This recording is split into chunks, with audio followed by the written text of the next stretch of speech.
Shoo-wop, shooby-doo. What up, everybody? Nothing here right now.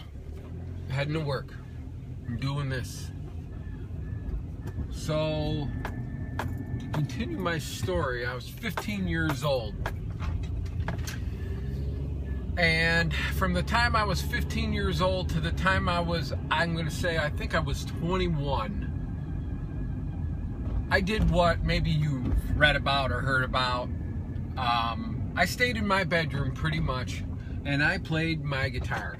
It's all I thought about. It was my life, literally. It was everything to me, and that's all I did. That's all I wanted to do.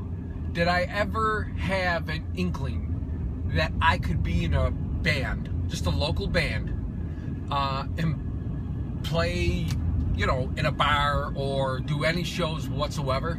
Absolutely not. Never crossed my mind. Had a bunch of friends that played guitar, blah, blah, blah, until one day, a friend of mine, John Jeffrey, shout out, and Pete Gino, they would jam upstairs in his attic. So I would go up there and I would jam. And we would have a blast. And did it really sink in that we could be a band?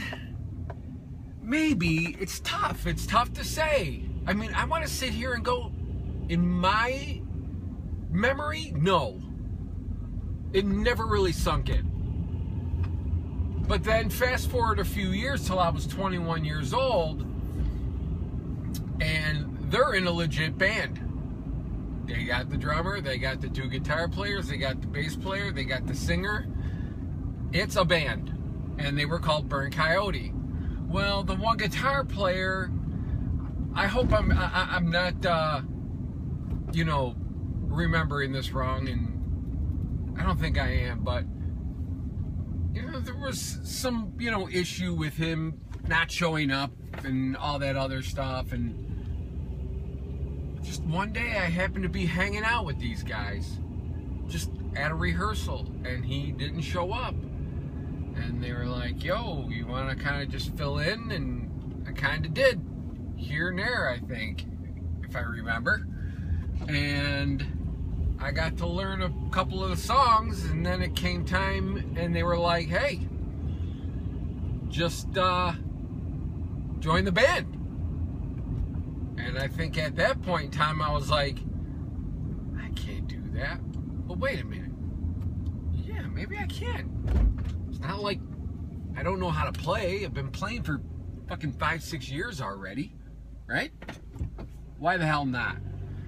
And I am so happy I did, because that started my journey on down to this Kiss show.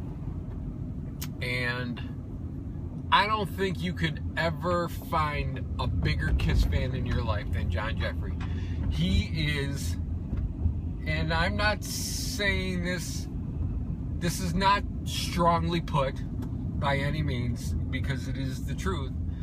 I would say he's definitely legendary with his Kiss fandom and his love for and knowledge for Kiss. It's mind-blowing and quite incredible, if you ask me. He was the first person to give me the opportunity, provide me with the opportunity to meet Kiss in Toronto, and it was fantastic. I still have the pictures, obviously.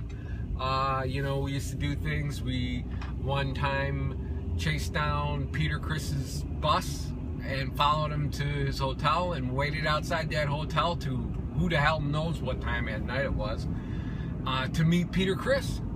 You know, we went to a Kiss convention in Toronto at I can't remember what bar it was. I want to say it started with an O, like. It's not the Odyssey something. I can't remember. But we went there, and we went to this Kiss convention, the first and only Kiss convention I was ever at. And who walks out the door while we happen to be standing there? Oh, Ace Frehley. There he is. So Yeah, I was on at John Jeffrey's house when he interviewed Eric Carr, the late great Eric Carr. I believe I might have been there, and please, John, in the comments, correct me if I'm wrong. There was an interview with Bruce Kulick at one time that I happened to be present for. So, and you know, the infamous Inner Sanctum video, one of my favorites. But anyways, this is like a little history on like my Kiss thing, you know. Besides all the albums that I listened to on my own with other people that I knew before I knew John Jeffrey and all those guys, and before I even picked up a guitar. You know, they were this incredible band to me. They were just, it was incredible. And so as we, you know, time goes on, you know, I don't want to say I fell away from Kiss. I never fell away from Kiss. But we all know what happened to Kiss, okay, as time went on.